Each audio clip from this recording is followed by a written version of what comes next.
drop some bombs there. Sis, I hope everyone is well. Um, my passage really is really short this morning.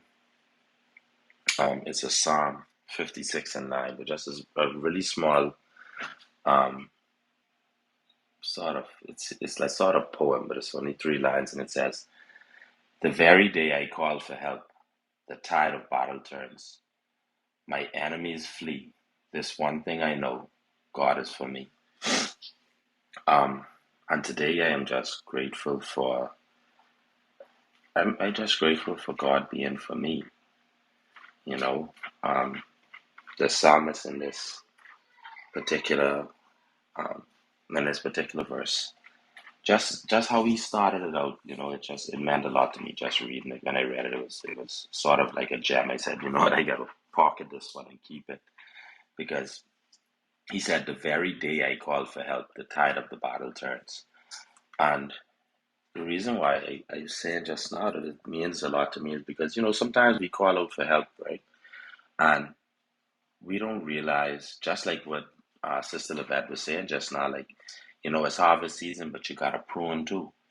But we call out for help, but we expect immediate results from God. But it don't really work that way.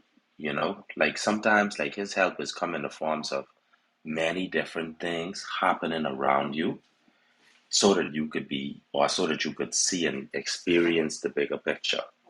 You know, like you call out for help in a certain situation, and then you realize that somebody stopped talking to you, or you realize that you have to go in this direction, or you realize that you no longer could do this, or you no longer could do that.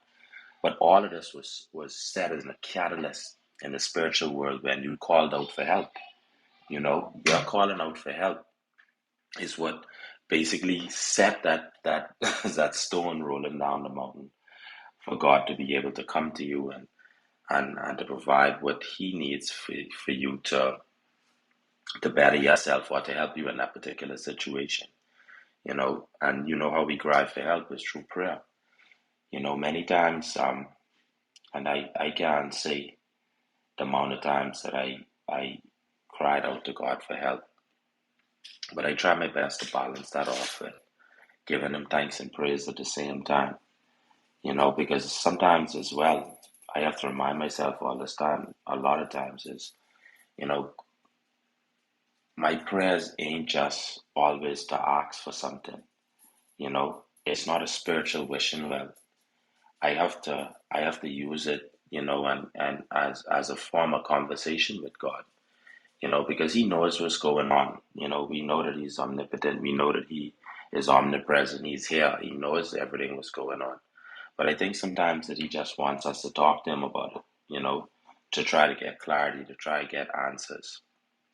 So keep praying, y'all. Keep doing what we do every morning, and most importantly, um, don't be afraid to ask God for help. I'm Gary, and I relate to my mic.